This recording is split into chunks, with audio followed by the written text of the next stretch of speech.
We're getting to know some of our candidates for governor, but one of the Republican contenders is a very familiar face who served in the the U.S. Senate from New Hampshire from 2011 to 2017. Senator Kelly Ayotte joins us this morning. Hey, Adam, great to be with you. We appreciate the time.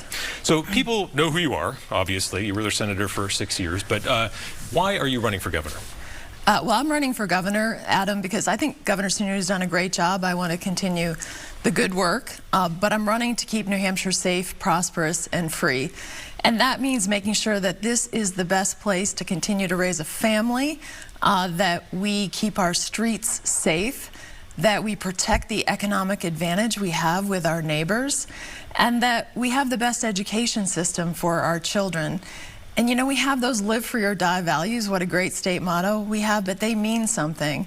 And I not only want to defend them, but I want to work with the people of this state to strengthen them.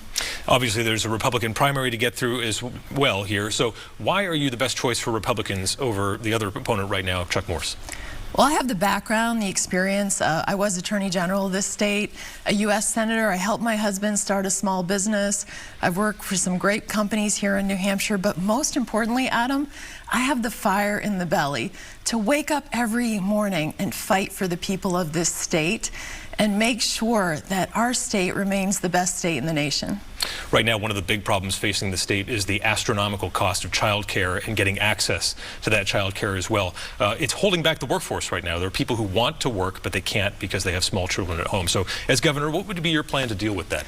Well, I think it's really important that we have child care. Obviously, that's important, but also housing, too. That's another very important issue, that we have affordable housing for families. So I would think on child care is obviously empowering employers to have those partnerships to provide child care. There is a program in place right now in New Hampshire, and making sure that program works. And then also making sure we have good child care providers in the state. We also have to have great oversight over those providers to make sure they're protecting children. Energy costs, another one hitting families very hard right now. If there's another opportunity to bring in a big project to New Hampshire, say another natural gas pipeline, would you be supporting that as governor?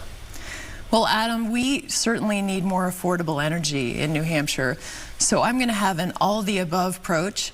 In terms of a particular project, we'll look at those projects, and we want to make sure that the projects help bring down energy costs, but also that they're done in a way that respect the beautiful environment we have here in New Hampshire. You've talked a lot about northern border security already in this campaign. It's a priority for you.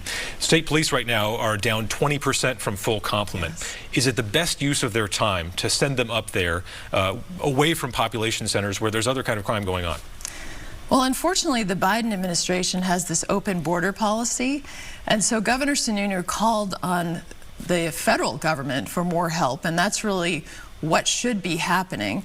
But also, I've spoken to local law enforcement up in New Hampshire in the northern part. I was up in Pittsburgh actually visiting with those law enforcement and visiting a family on the border that's been impacted by illegal immigration.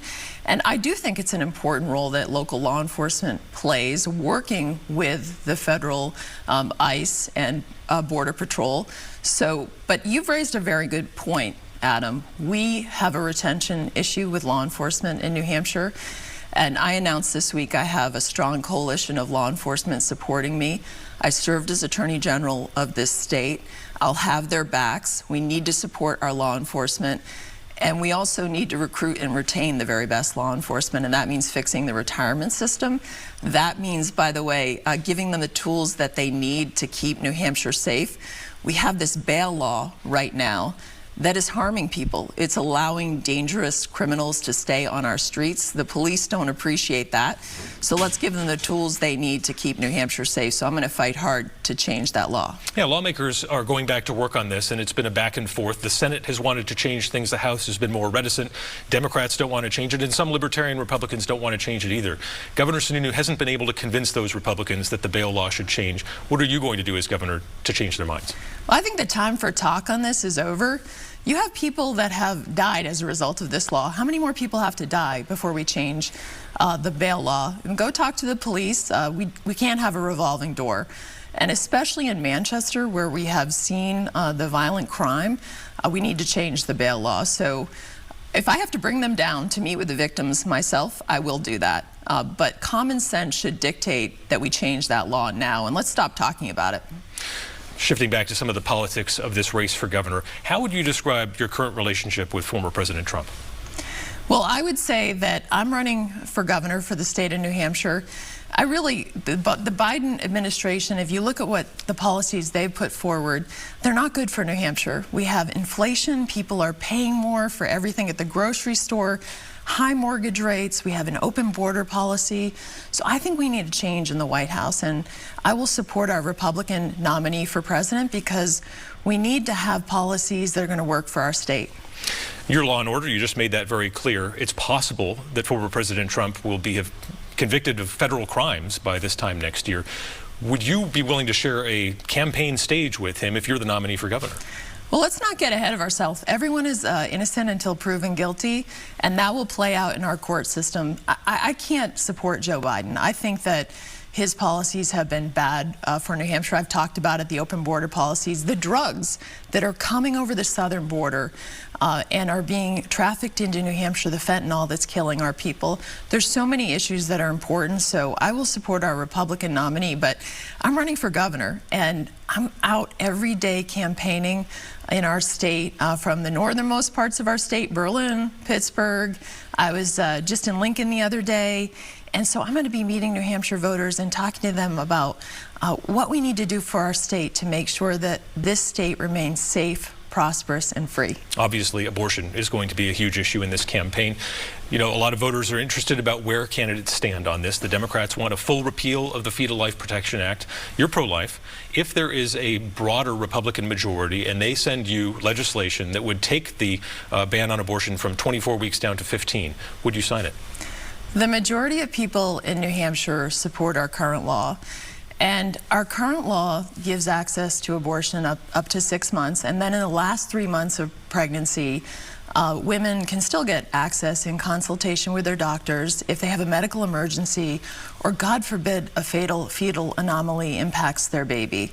And I think that current law really is a consensus here in New Hampshire, and that's what I plan to support as governor, and I don't plan to change it. So even if your values say that life should be protected at an earlier time, you would not sign a bill to further restrict abortion? Well, Adam, I understand people have strong personal feelings about this issue, and I do as well. But we've come to a consensus here in New Hampshire, and it really addresses the abortions in the last 3 months of pregnancy, but also allows, if there's a medical emergency or a fatal fetal anomaly, for doctors to be with women to address those horrible situations. And I think that's appropriate, and there seems to be a consensus around it. And as governor, that's my job, is to bring people together. So as governor, the law stays as is? Yes. Okay. There's been some new light shed on charitable gaming in New Hampshire with the issue that's arisen with former State Senator Andy Sanborn and his Concord casino. That's yet to be adjudicated fully yet. But do you believe the state needs to have more oversight of charitable gaming? Well, I think that oversight is important for everything. And obviously those allegations have come to light. The Attorney General brought them forward. They need to be fully investigated and pursued. And whenever there's wrongdoing found, you have to go look and see what has happened and make sure that the oversight in place is appropriate. And you want to talk about oversight, I'd like to see more oversight over our child protection system.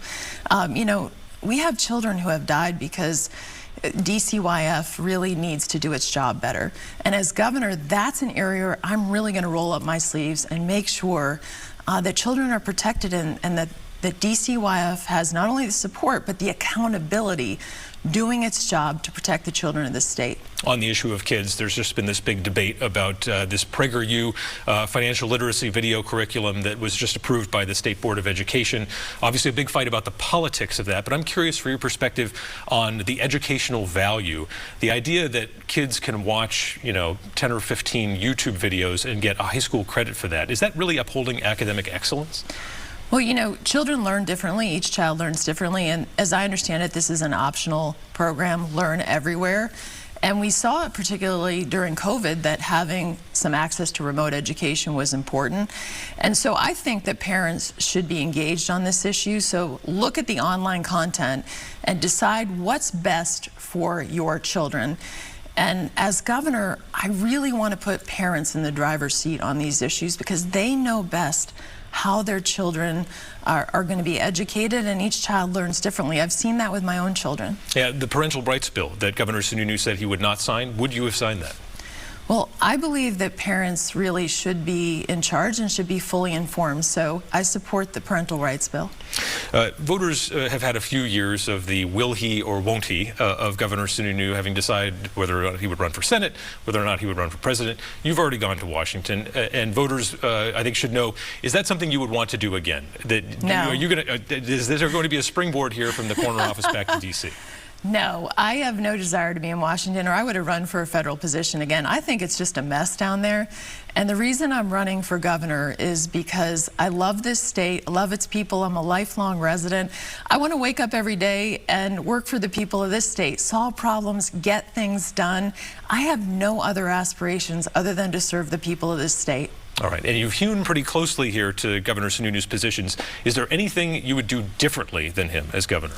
Well, Governor Sununu and I are different people, but I have great respect for him. I think he's done a great job as governor, and he's represented this state well. And so I'm going to build on the things that he has done for this state. And it's certainly his transparency of just being open with people and talking to people about what he thinks and being accessible to the people of the state. All right, Senator Ayotte, thank you for joining us here on Close Up. Thanks, Adam. See you out there on the campaign trail. It's great to be with you.